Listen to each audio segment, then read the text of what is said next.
Well, welcome to hashtag Just A Natter number 5. Um, I don't even know where to begin on this. Really, I don't. Um, I must apologise first of all for it being a day late. I will explain that to you in just a moment. But basically, what had happened is that I'd gone to for those of you who've been watching for quite a while now, you'll know that I've been trying to do my best to get into work. And oh, hang on, let me just mute that on myself so I can't hear it. Yeah, so basically, I've been out of work for quite a while now, looking to get into work, and I found out recently that a friend of mine actually works in an agency, a recruitment agency, should I say? And yeah, she has signed me up for a job, which I was going to kind of do a video about the other day, but never really got round to it. For those of you that have noticed, there's been 2 live events on this channel that have been cancelled over the past week. One of them was just scheduled for last Thursday. I was going to do an update on what it is to be unemployed in the UK at the moment, and I felt like I couldn't really go on with that, or certainly do it that day, because I'd just been told you're going to be starting work soon. So I was kind of more focused that day on I start work soon, that kind of thing. Then the hashtag Just A Natter number 5, this one was supposed to be last night on Tuesday night. But I got a phone call yesterday at about 3:30, 4:45 sort of time, off a woman in the agency. And she said, would you mind starting work tomorrow? So I said, well, a couple of days' work, yeah, fine, it's extra money. So she said, right, okay, I'll get the details across to you. It's basically packing food for airlines. They've just got a contract awarded to them from, I'm not going to say where because of what I'm about to mention to you, but yeah. So this firm has awarded this contract, and they now need extra staff on a permanent basis. And the thing with it all is that she said to me it was going to be a fast-paced environment. So I'm like, yeah, okay, I've worked in fast-paced environments before. Your first shift or 2 is always going to be a little bit difficult, but once you know what you're doing, once you've learned it, you're good to go, kind of thing. So I found out where it was on Google Maps, and I went to the fact I left. I got up this morning at 5 in the morning, which is a killer, by the way. I'll just mention that right now. So I thought, right, I'll go and get a bath, go and get ready. It's only like a factory kind of job, so I don't need anything specific to wear. So I got myself ready, let the dog out for a bit, all that kind of thing. So I left mine just after 6 this morning and walked over to the industrial estate near mine, got to the factory. It took me about 30 minutes, if that, to actually get to the factory. And obviously I got to see the sunrise, so I was quite happy with that. But yeah, so I got to this place and went to the front of the building. Like I saw these doors and I was like, right, that's going to be like a reception area. So I went in. There is no reception desk, nothing. It's like literally a table to one side with a load of paperwork thing on it. So I went over because there was other people arriving, obviously, for that shift. None of them spoke English. So yeah, I went over. I was even asked if I spoke Polish by people that were starting that day from the agency, which I don't. So yeah, that was fun. And yeah, so I signed in, and then I was like, right, what do I do now? I've not been told who to ask for when I get there. I've not been told anyone who's going to greet me. What do I do? I'm thinking, like, I'm supposed to start at 7. When I am supposed to start at 7, if no one's came and met me, I'm going to have to ring the agency. Well, the agency office probably isn't going to open till 9 in the morning. What do you do? So I I waited, and then I found a fella who must have been like a delivery driver because he had a delivery driver's jacket on. And I asked him, I said, "What do agency staff do here?" He said, "Well, they normally go in through that door, but you can wait in the canteen, and someone will come and get you, or you can go outside." And I was like, "Oh, go outside and have a fag." So I went outside and then had a quick fag, and then went into the staff room, sat in the staff room waiting, and this woman comes in, and she asks me where I'm from, and I said, "Well, Scam." She said, "No, where are you from?" And I'm like, "The agency." She said, "No, where are you from? What language do you speak?" And I'm like, "Well, English, like the language I'm talking in." She said, "Right, okay, follow me." So I followed her. She gave me these overalls, and then we had to go into a room, which I can't really tell you too much about this room because there isn't too much to tell. I never got told what was what at all. I mean, there was a couple of posters up about how to wash your hands and all that kind of stuff, but I don't really see why you're washing your hands when you've got to wear gloves at all times on the shop floor anyway, so don't really get that. But yeah, you sort of went into this room and you're surrounded by everyone's shoes. There's no clear pathway. Then there's like this massive sort of ledge thing that you have to climb over. You have to put wellies on, and the wellies are named wellies, like they have people's names on. So I'm like, well, that obviously belongs to that person. They might be in on this shift. I don't want it my first shift here. I don't want people shouting at me in fucking Russian because I can't understand the fucking word that they're saying. So yeah, so this little woman, she asked what shoe size it was. Then she gave me the wrong size, and literally, I was the only English speaking person that was there. Like the other people kind of knew little phrases and words to kind of get by, but they couldn't hold a full on conversation with you. You kind of just had to get the gist of what they were saying. Nobody taught me any safety procedures, anything like that. And the first thing that the first kind of job that I had was on this production line for chicken nuggets, which are obviously going to be served on these flights. So the way that it works is there is a conveyor belt that comes along like a little production line, and it starts off with the boxes get opened and gets past like the first two people, and they have to put in the chicken nuggets. Then they pass them down, and they like the bit next to me is where they got weighed. So obviously they would take bits out, add bits in, that kind of thing, make sure that the weight of it was right. And then they put the boxes back on the conveyor belt, and obviously they came along to me, one person, me, who then has to close each box, but they are that fiddly to close, it's unbelievable. Like, and I wasn't taught this, so I'm there like, right, just put the thing in the box. No. Told by all these strangers, like, no. And then they're showing me, and I'm like, right, okay, that's really hard to do. So after about 10, and bear in mind, there's like 6 other people working on this line, and I'm the only one who's expected to close the boxes. And they're literally throwing the boxes down. There is no way that one person could do that job in realistic terms. So that was stupid. So after about 10, 15 minutes on that line, I got moved off that line. Well done, me. I then got moved on to the sandwich line.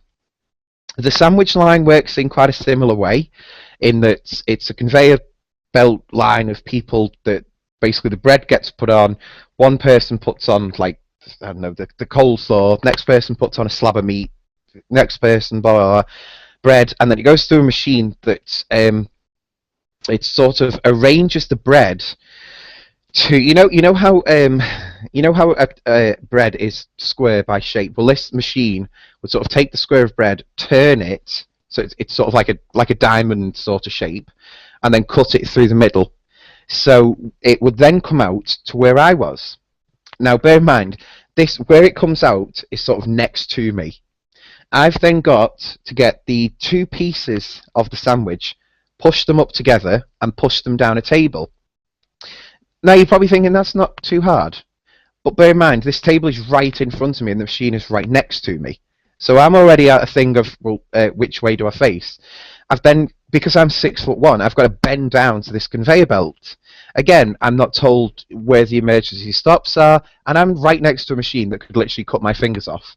Not told any safety instructions, nothing like that. not told exactly kind of what to do, anything like that. It was stupid. So we got to about 8:10 this morning, and we'd done two different flavors of sandwiches. And this woman came over to me and she said about cleaning. So we did all the cleaning thing. Like there was literally people just coming along, flooding the factory with these with like buckets of water with cleaning fluid in, and then you would squeegee it into these like channels that obviously would wash everything out, and then the people were going on a break. And this woman came over to me and said, honest to God, I have no idea what she was saying. The only bits that I caught was phone agency, go home. So I'm like, right, I think I've just been sacked. I don't know. So I thought, right, okay, do you know what? This job is actually that shitty. I genuinely don't care if I've been sacked from this job. It's bullshit. Um, so I went up to the canteen. I got my coat, got my bag, put my hat on, changed out of all of their scrubs, took my gloves off, everything, and walked out. So I was walking away from the building. And I thought, what do I do? What do I do? I thought, right, sod it. By this time, it's 8:20 in the morning. Not even 9 o'clock. So I'm like, right, the office of the agency isn't going to be open, but there might be someone in there. I don't know. I might catch the cleaner as she's going around. I can leave a note. So I rang the agency. I think it went through to like one of them 24-hour voicemail like answer things where like it would divert you to someone's mobile. And this woman answered, and I gave in my name, and she's like, "Oh yeah, you started at the place today." I was like, "Yeah." She's all right. Pardon me. She didn't actually burp. And yeah, so whatchamacallit? Yeah, so she said, right, what's the problem? And I said, well, main problem is I think I've just been sacked from it. And she went, what do you mean? And I said, well, didn't catch everything that was said, I'll be completely honest with you, but the woman said something, phone agency, something, go home. So I said, I'm taking it, I've just been told to go home. So I'm on my way home now. She said, right, okay, leave it with me. She said, I will phone the fella that we, like our contact there. She said, he's usually on the shop floor, so we won't hear the phone ringing, but I'll get in touch with him and I will let you know what happens. So I'm like, right, okay. So came home and called into a shop on the way home. So I was like, I need some sympathy stuff. I've been up since 5 this morning. I need some fucking crisps and milkshake. Like, I don't care. So I came back here, had my crisps and milkshake, and then went back to bed. And I slept through until about 1:30 this afternoon or something like that. And that was really fun. So yeah, so it was quite uneventful. I got a message off my friend who works at the agency, and basically they managed to phone this woman this afternoon, and she has said to the agency that I just walked off site, that I wasn't told to go home. But I mean, it's like my friend said. She said, well, at the end of the day, she said if you walked off site, they would have been the first ones to ring us and say, right, so and so just walked off site. We need that member of staff replacing now. She said that's the way that it would have worked. She said the fact that it's left until the afternoon and we've had to ring them just proves that actually you're right on this one. So I'm like, oh, phew. But yeah, so so that was fun. And yeah, so I start my proper job, what's going to be my main job, on Monday coming on the 28th. So I'm not going to name where it is or anything like that, but I am really looking forward to this job because from what I can gather, it's kind of right up my street. I am just really looking forward to it, and obviously I hope that it's good. But yes, so that's kind of my adventure.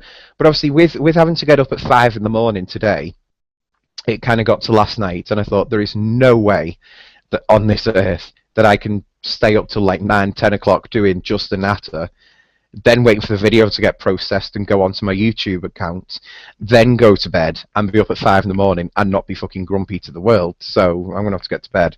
So yesterday, I think I actually went to bed at like 6:30 or 7 o'clock, something like that. Like it was really early, and I woke up at about 12:30, 12 o'clock, something like that.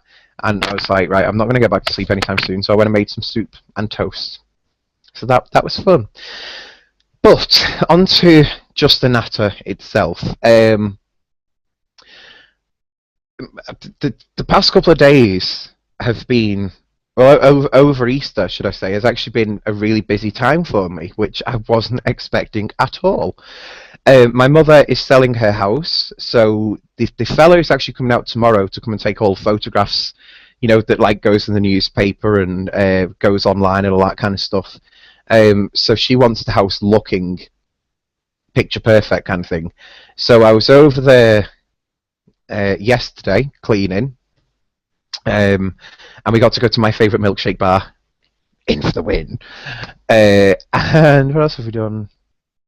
Spent the bank holiday Monday at my aunt's, and that was a really good day because it was really nice and it was really weird actually, really weird because for years growing up, every bank holiday Monday, it doesn't matter when it is in the year, every bank holiday Monday it rains. Like I think it was just taking a standard in the 90s because it'd always be the one of like, oh, it's just been Easter, the kids are off school.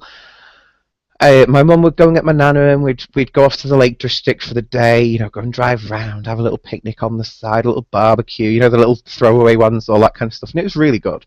Yeah. So this bank holiday Monday that's just gone, that was actually sunny and quite warm. So I was really impressed. Well done, nature. Um, Easter Sunday, I was round at my mum's for all day. I'm quite into the evening as well. Um, what else was there? Yeah, I had a gig over the weekend. That was good. Saturday night, that was. And yeah, it's just been a week of literally no stopping. It's just been unbelievable. And I've actually enjoyed every moment of it. It's been really good. Because I mean, the thing is with being unemployed for quite a while. I mean, my long-term unemployed colleagues will know about this, but when you're unemployed, people just kind of think that you have nothing to do all of the time. And granted, for quite a lot of the time, you have nothing to do. Like I literally have gone stir crazy, like I'm bored of looking at these fucking walls. Um, but you do also kind of get yourself into a little bit of a routine, and life at times can be quite hectic. So yeah, that's fun. Um, and this past week has just been one of them weeks where it's just literally been non-stop, um, but enjoyable is the main thing. Um, Other than that, is there anything else I can think of? I don't really think of anything else that's happened of any significance. How are you? If you are watching Just A Natter, by the way, on the YouTube page, then there is a comment section next to the video player. I think it's on that side. It could be on that side. I don't know. This thing likes to flip the image around, so I never know which is which side. It's confusing. But there is a comment thing. If you leave a comment, it'll come through to me, and I can put it on the screen, such as the blank comment that YouTube likes to put on, as if I've put the comment on the video myself, but it just comes up as a blank comment. And then when I press the button on here, it just says something like unable to load comment. Yeah, there you go. So that's what I can do with your comments, but obviously there won't be an error with yours because there will actually be something fucking typed there. Thank you very much, YouTube. Um, so yeah, so if you want to join in, if there is anything that we talk about during this that you've got an opinion on, or a topic that you want us to talk about, anything like that, then feel free to put a comment in it on the YouTube page. It'll come through to me, and I will do my best not to ignore you and block you for the rest of your life. Awkward. Yeah, okay, so let's have a little look at the news.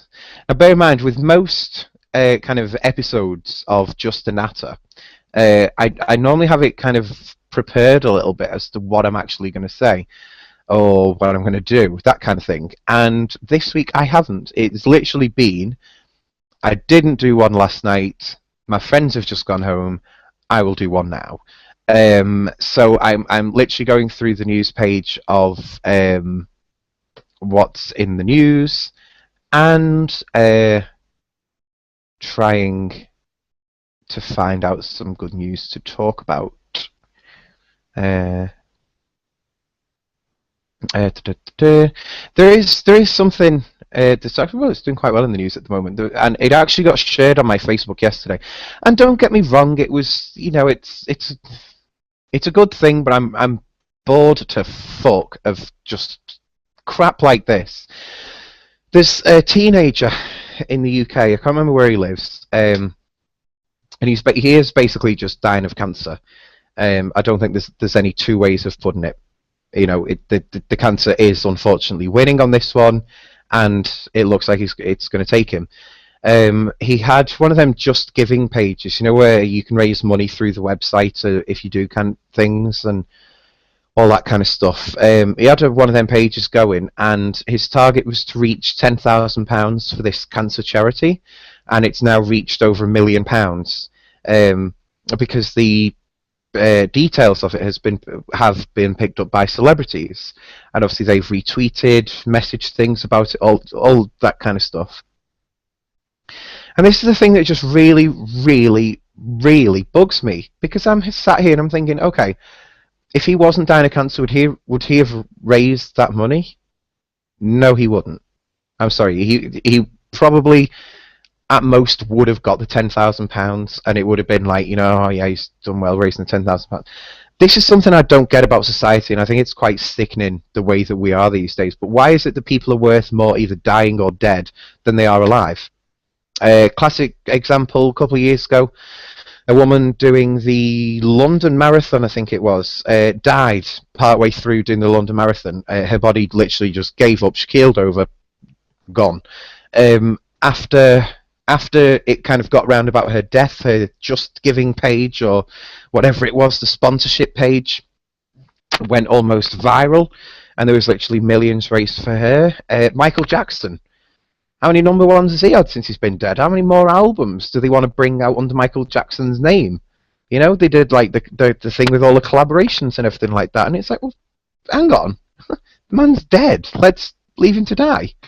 But it just seems that people are worth more dead than they are alive, and I think it's actually quite disgusting.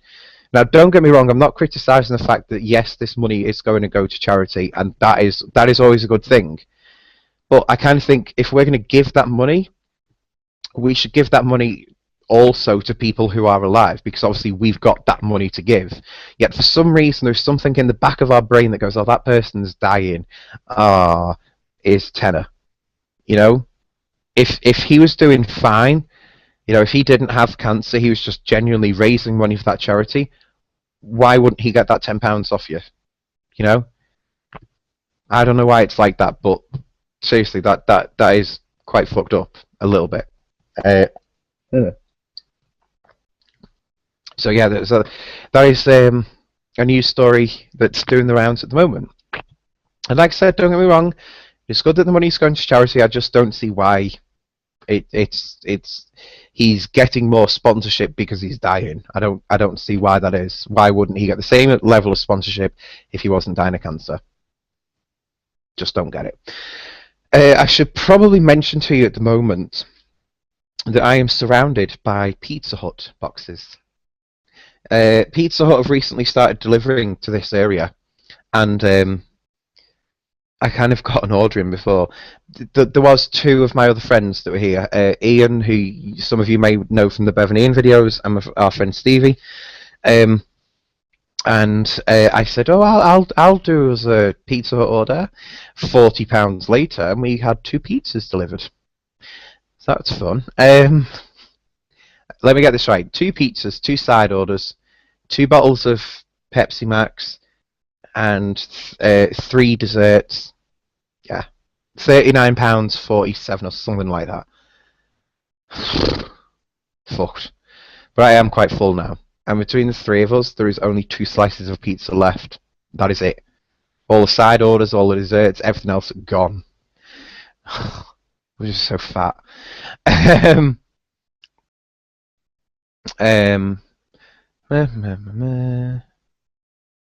is this one? Oh, TV anchor cleared of raping teenagers.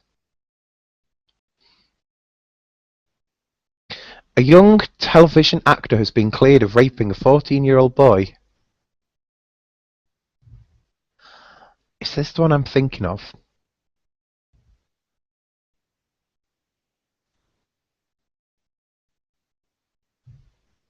I think it is.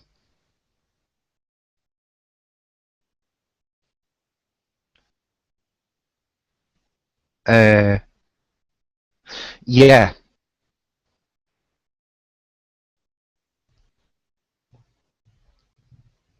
yeah, it is. Basically, it is something that I have mentioned on here quite a few times now. But there's a case which is, oh God, what's it called now? Operation U Tree, which has kind of turned into a little bit of a witch hunt. And there was one of the things, a young actor who, I know who it is, but I'm not allowed to say because I will get into trouble because of all this anonymity thing. Um, but yeah, so basically, he was accused of raping a 14-year-old boy, but he was around about the same age at the time of this incident that's happened. And yeah, he's been cleared of it today. Nice one. Like I said, I'm not going to name who it is. It's one of them when they brought the new story out, they kind of revealed the details a little bit. Like if you went onto Google and you put the pieces together, you figured out exactly who it was. And yes, I figured out who it was. Um, I don't actually think I've contacted the person because I know how much these days the police and all of their agencies and everything are watching us online. And you know, it only takes you to name that person once, and you're up shit creek yourself. So that's fun. Right. What else is in the news? Oh, you know how it's always kind of typical in the United Kingdom for um, like the Conservative Party to just always manage to divide the country. Well, they've managed it again. Typical. Basically, our current Prime Minister turned around last week and said that the UK is a Christian country. And the shit has hit the fan. And the fan is on high. So it's unfucking believable. Yeah, so what's basically happened is that you've got a lot of the country saying we are not a Christian country, blah blah blah. This is why. Then you've got the other half, which is saying we are a Christian country, and this is why. Blah blah blah. It's mind-numbingly boring, but I can see where the Prime Minister was coming from. And yes, I have got friends that go, well, it's not a Christian country. Look, the United Kingdom, England, Scotland, Wales, Northern Ireland, whatever, is by default Christian. It's Christian because it has been throughout the history of the country, and obviously we now have the Church of England, which is kind of like a little spin-off version of Christianity itself. But the reason that was created was because the king at the time wanted to get a divorce, and under the Christian church at the time, you weren't permitted to get a divorce, so he created the Church of England, so legally he could get a divorce, and it'd be recognised by the religion or something fucking weird like that. So there's arguments for and against Christianity on here, so let's just have a little look at some of them. One of them, for us being a Christian country, is in the 2011 census, 59% of residents of England and Wales described themselves as Christian when asked, what is your religion? This is down from 72% in 2001. In Scotland, the figure was 54%, which is down from 65%. In Northern Ireland, it's 83% said that they belonged to a Christian denomination. Although the total number of Britons who describe themselves as Christian has fallen by more than 4 million since 2001, the fact it consumes a majority is really, really significant. Yeah, so yeah. argument against us being a Christian country is basically saying that the church attendance is down quite a lot in the UK, and it is.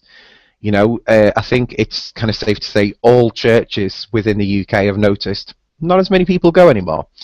Um, and I don't know if that is to do with people losing faith or just generally not having the time to go to church. I mean, at the end of the day, a lot of people these days have to have two jobs just to financially make ends meet. So it could well be that they don't have the time to go to church anymore. Whatever. According to the Church of England's own figures, 80,000 people would have attended a service on a typical Sunday in 2012.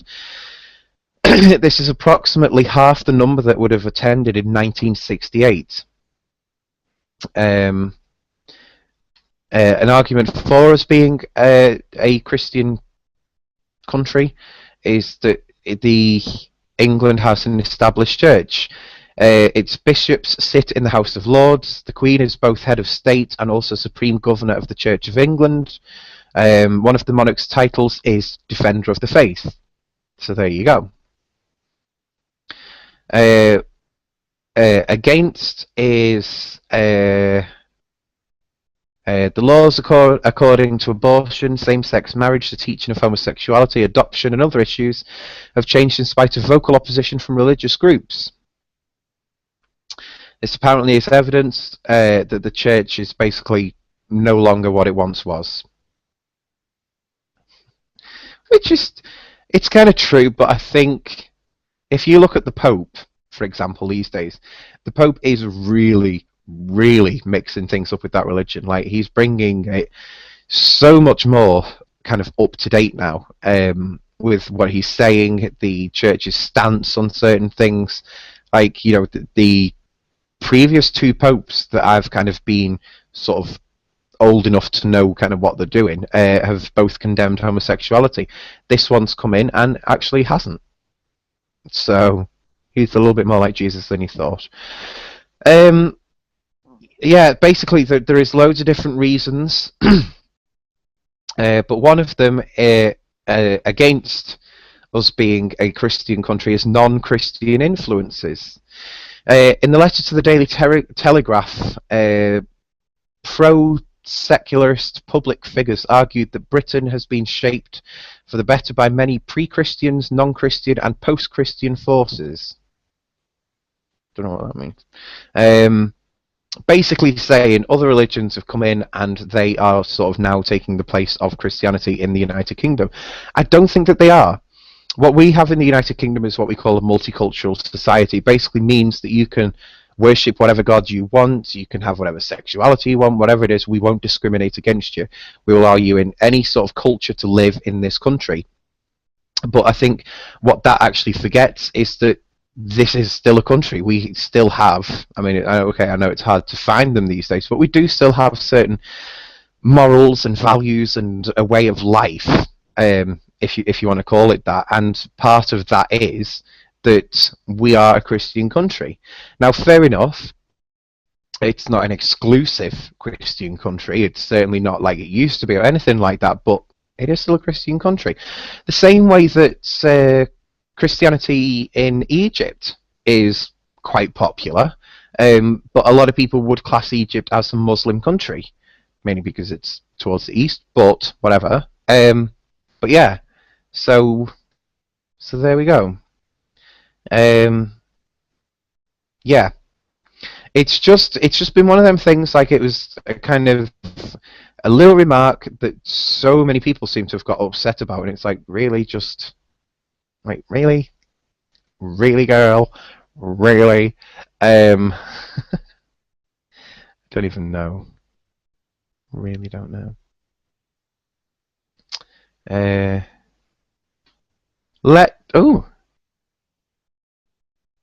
Rival Palestinian something.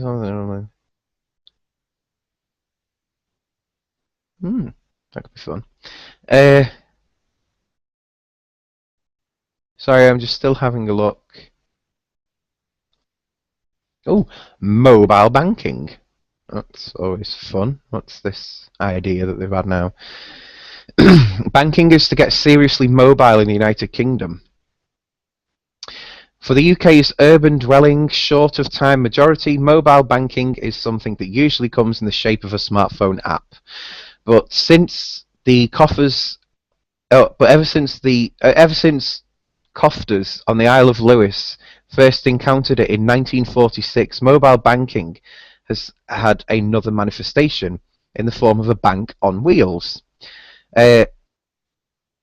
Basically, it's a bank in a van. The bank travels to them. Nearly 70 years on, as the popularity and affordability of high street branches dwindles, mobile banks could be coming into their own. So when Royal Bank Scotland announced the closure of 44 branches earlier this month, it also announced it was buying 5 new mobile branches. It's adding 3 new routes for the vans, 2 in Scotland and 1 in Wales.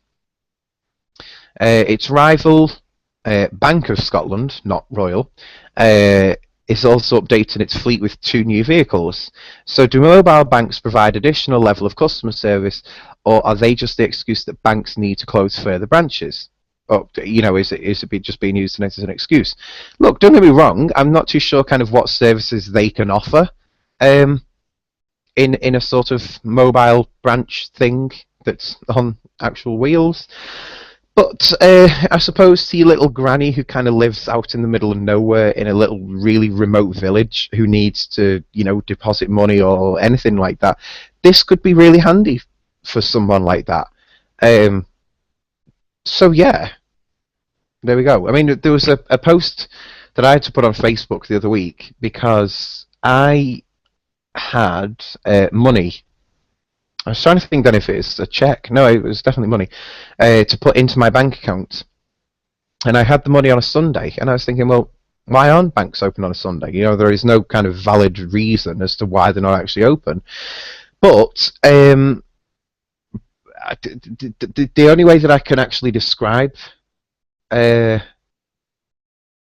why a bank would be closed is because it costs the banks money. But the banks have a hell of a lot of money. I mean, okay, they might be announcing all these losses and everything at the moment. I'm fucking bullshit. They can pay these bankers like top dollar in everything like that, in these bonuses and everything like that. But the banks are losing money. Yeah, okay. Stop paying your managers half as much, and there's your profits back. There you go. So an actual mobile bank that's on wheels could be quite a handy thing, but I don't think that they could really justify closing branches just because they're putting ones on wheels, because I presume not all of these ones that are on wheels are going to be setting up in towns where the branches have been closed. And if the Royal Bank of Scotland have closed 44 branches and they're only buying 5 new vans or something like that, that's not enough to kind of compensate, really, is it? People have been complaining about a TV thing.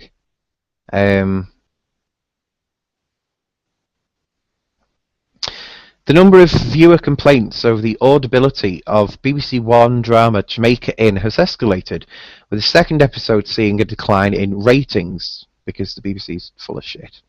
A total of 252 people complained after the second episode on Tuesday, following the 546 who complained on Monday night's opening episode. The drama drew an average of 4.5 million, which is down 6.1 million. Down on the 6.1 million who tuned in for the first instalment. The 3-part adaptation of the novel concludes later. The BBC apologised on Tuesday, attributing problems viewers had understanding the dialogue to issues with sound levels. Some viewers said that they had to use subtitles in order to understand the actors' apparent mumbling, which one complainant said was the worst ever heard in a TV drama. Comedian Al Murray and Only Fools and Horses actor John Challis were among those to voice their displeasure on Twitter. In a statement, the BBC apologised to viewers and said it would be adjusting the dialogue levels in the episode 2 and 3 to address the audience concerns. Speaking to BBC Radio 5 Live on Tuesday, director blah, blah, blah, said she was more sad than angry that the sound issues may have disturbed a few people's enjoyment. Set in 1821, Jamaica Inn tells the story of a woman played by a former Downton Abbey actress who gets mixed up with smugglers in Cornwall. Sounds like a load of shite anyway, and not something I would be that interested in. So I actually don't really care. I don't really care as to them, having these sorts of problems. Which is fun. There we go. Right, what else is in news? Russia in new Ukraine attack threat. Really? I think in every episode of #Just A Natter, we've had to mention Russia at some point, and I don't think this is going to be any exception. Let's see what this is. Russia will respond if its interests in Ukraine are attacked, Foreign Minister has said. He might well work in the factory that I was sent to work in today. Because they all spoke in that language. I have no idea what was being said. Speaking to Russian state TV channel RT, Mr. also accused the US of running the show in Ukraine, a claim Washington dismissed as ludicrous. This is something I'm going to have to point out here, that America does seem to have quite a little bit too much to say when it comes to the Ukraine. And it's not just the Ukraine. I've noticed this quite a lot when it comes to like America being, I've perfect thing to say. But when it comes to America and, somewhere else in the world that, is threatening war or something like that, America's the first one to jump in there. And I don't know if you've noticed about this whole Russia thing. It's always American statistics. American forces have found out, blah, blah, blah. American blah, blah, blah, has studied, blah, blah, blah. And you're like, America, back the fuck off. Like, seriously, sort your own country out if you wanted to do something. I mean, while we're going through the news here, America, you might want to get sorted out your fucking gun laws since, what was it, a 3-year-old girl shot her 2-year-old brother dead and guns are still legal in your country? Really? Really, girl? Really? Yeah, so America has kind of got a little bit of backing off to do. But yeah, so let me tell you my little encounter from the other day. Get yourself comfy for this one because this shit's good. Right, drink. So, with that sort of opinion that I hold, in that America does need to kind of back off a little bit, it was quite amusing for me to have a currently serving American soldier on my Facebook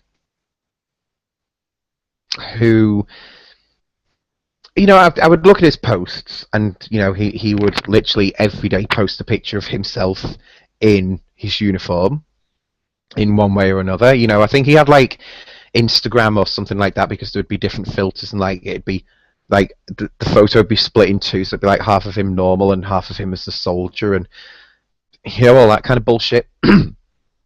And the thing that triggered me off the other day is that he posted a picture of George W. Bush and put a comment saying that he was the greatest, is it the greatest serving commander or commander-in-chief, something like that. For me, or to me, that's a little bit like holding up a red flag to a bull. Like, there is no way that I can actually, physically, I can't scroll past that on Facebook. I've got to fucking say something, right? So I commented back. My first comment was a song by Pink called Dear Mr. President, which is, if you've never heard of it, have a look on YouTube after this. It's a really good song. Dear Mr. President by Pink is basically depicting the faults and flaws of George W. Bush. And it's her singing, she wants to go on a walk with the president, she wants to have a talk with him, and she wants to ask him certain questions. And then it eventually ends up like he wouldn't go for a walk with her because he, wouldn't. But it was just hilarious. So I put that as a comment, uh, and he didn't really get that back. And then it just kind of developed onto these things, and he made the fatal mistake with me. Um, and I think, did we go over this last week? Yes, we did. So watch hashtag Just A Natter #4 if you've not already seen it. But that basically holds my opinion of 9/11. And this soldier made the mistake of saying that America had to start the war on terror against Bin Laden because of the 9/11 attacks. Like, that's the red flag right in front of my face there. I mean, fuck. So, of course, I started saying, well, to be honest with you, 9/11, bit of an inside job, a little bit obvious as well. And explained a little bit about that. And then I said, well, why did you go over to Iraq in the first place? Because there was no one there that you were after. If you wanted to fight the war on terror, you wouldn't have gone there. Are we to believe that you found one of the world's most powerful dictators, Saddam Hussein, in a hole in the ground with no security around him? And yeah. Are we also to believe that you found Bin Laden in a house with next to no security, shot him dead, and then you lost his body over the sea? Are we to believe that that happened? No, fucking bullshit. So I went on and on and on, and this soldier eventually said, oh, you're a tree hugger, and I don't like people like you because you cry over stuff. And I'm like, not one tear has been shed here. I'm just pointing out you're fucking wrong. George W. Bush is a bit of a warmongering, fucking hateful bastard, and he needs to burn in hell, and if you support him, so do you. And I just really wasn't polite at all. Really wasn't polite. I mean, I know American soldiers buy their thing. They can't slag off the president because he's the boss, and you've got to respect the boss at all times, like they're the god.